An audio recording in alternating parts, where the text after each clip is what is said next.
کہہ رہے ہیں ایک رات میں 8 قرآن پڑھ لیتے تھے. ہم نے بخاری مسلم سے ثابت کیا ہے کہ صحابہ کرام اور رضوان سے جب نبی علیہ السلام نے کہا تم میں سے کسی کی استطاعت ہے کہ 1/3 قرآن ایک رات میں پڑھ لیں، ان کا کس کی استطاعت ہوگی؟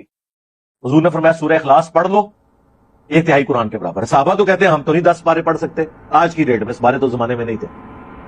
آپ کے بزرگ تو ایک رات میں ایک ٹانگ کے اوپر ایک قرآن، دوسرے ٹانگ پہ دوسرا قرآن پڑھتے تھے. ہم کہتے ہیں کہ صحابہ کرام نہیں پڑھ سکتے. بسم اللہ الرحمن الرحیم. نبی کریم صلی اللہ علیہ وسلم نے ارشاد فرمایا کہ قرب قیامت تمہارے پاس کچھ لوگ آئیں گے اور وہ ایسی باتیں کریں گے ما لم تسمعوا انتم ولا آباؤکم، کہ جو تم نے اپنے آباء و اجداد سے بھی نہیں سنی ہوں گی. فرمایا فیاکم وایاہم. اور ایک حدیث پاک میں نبی علیہ السلام نے ارشاد فرمایا کہ قیامت کی نشانیوں سے ایک نشانی بیان کرتے ہوئے نبی علیہ السلام نے فرمایا کہ لعن آخر هذه الامتی اولها، آخری لوگ پہلے لوگوں پر تان و تشنیع اور لعن تان شروع کر دیں گے. یہ بھی قیامت کی ایک نشانی ہوگی. اور قیامت کی تمام علامات صغریٰ ہمیں ظاہر ہوتی نظر آ رہی ہیں. فرقہ جہلمیہ کے موجودہ پریزیڈنٹ انہوں نے اپنی گفتگو میں کہا کہ بخاری میں ایک حدیث ہے، مسلم میں حدیث ہے، بخاری دیکھیں جی بخاری پڑھ لو، بخاری میں حدیث ہے. کیا حدیث ہے؟ کہ نبی علیہ السلام نے فرمایا 3 دن سے کم قرآن نہ پڑھو. اور انہوں نے لکھا ہے اپنی کتابوں میں کہ امام ابو حنیفہ رحمۃ اللہ علیہ رمضان میں 61 مرتبہ قرآن ختم کرتے تھے. اب یہاں پہ دیکھیں رسول اللہ کے صحابہ کرام میں ایک پوری جماعت تھی جو ایک رات میں قرآن پڑھا کرتی تھی. سب سے پہلے یہ میرے سامنے شعب الایمان بہقی ہے اور اس کی دوسری جلد ہے. طحاوی کے اندر شرح معنی الاثار کے اندر امام طحاوی رحمۃ اللہ علیہ نے، سعید الخاطر میں حافظ ابن جوزی نے، اور فضائل میں امام ابن کثیر نے، المسنف، بے شمار کتابوں میں ہے. امام ترمذی نے ترمذی میں لکھا اور بہت سے محدثین نے اس کی لسٹ لکھی، صحیح سند سے ثابت ہے. حضرت عثمان غنی رضی اللہ تعالیٰ عنہ کے بارے میں آتا ہے قارأ القرآن فی رکعۃ، کہ وہ ایک رکعت میں کھڑے ہو کر پورا اللہ کا قرآن تلاوت فرما دیا کرتے تھے. اور اس کی سند بھی صحیح ہے، اس کے تمام راوی ثقہ راوی ہیں. اب حضرت عثمان غنی رضی اللہ کہتے ہیں امام ابو حنیفہ ایک رات میں قرآن 61 قرآن پڑھتے تھے رمضان میں، ان کو حدیثیں نہیں آتی تھی.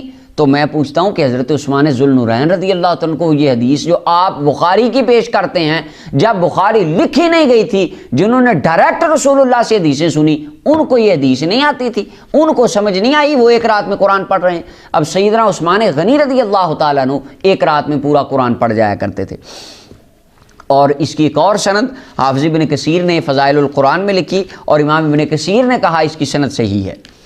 دوسرے صحابی نبی کریم صلی اللہ علیہ وسلم کے حضرت تمیم داری رضی اللہ عنہ، جن کا وہ واقعہ بڑا مشہور ہے اور تمام سیرت کی کتابوں میں اور حدیث کی کتابوں میں ان کا واقعہ دجال کا اور وہ جساسہ کا آتا ہے. ان کے بارے میں بہقی شعب الایمان یہ میرے سامنے ہے، اس کے اندر بہقی شریف کے اندر امام بہقی رحمۃ اللہ علیہ نے ان کے حوالے سے لکھا، اور حضرت جامع الاصول میں امام ابن اسیر جزری نے، اور مرقات میں ملا علی قاری نے، اور دیگر ان کے ترجمے میں بے شمار مقامات پہ یہ روایت موجود ہے. 1994 نمبر روایت ہے، 1994 نمبر حضرت تمیم داری رضی اللہ تعالیٰ عنہ سے اس کے اندر بہقی شعب الایمان کے اندر. اور اس حدیث کے اسنادہ رجالہ ثقات، اس کی سند کا حکم یہ ہے تمام راوی ثقہ ہیں، اور یہ تمام کے تمام راوی ثقہ صحیح سند کے ساتھ. حضرت تمیم داری رسول اللہ کے صحابی ہیں.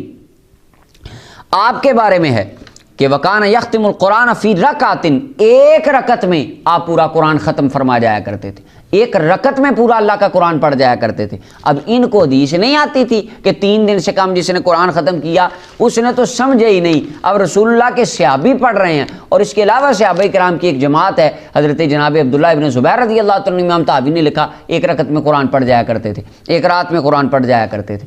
تو یہ صحابہ کرام، اب صحابہ نے حدیث نہیں سنی تھی، صحابہ کو نہیں پتا تھا کہ بخاری کی ایک روایت ہوگی، اور جنہوں نے ڈائریکٹ سنی ان کو سمجھ نہیں آئی. آج 14 صدیاں بعد ایک بندہ کہتا ہے مجھے دین سمجھ آ گیا، باقی تو پچھلوں کو پتہ نہیں کیا ہے، مجھے صحیح سمجھ آ گئی دین کی. اللہ اکبر.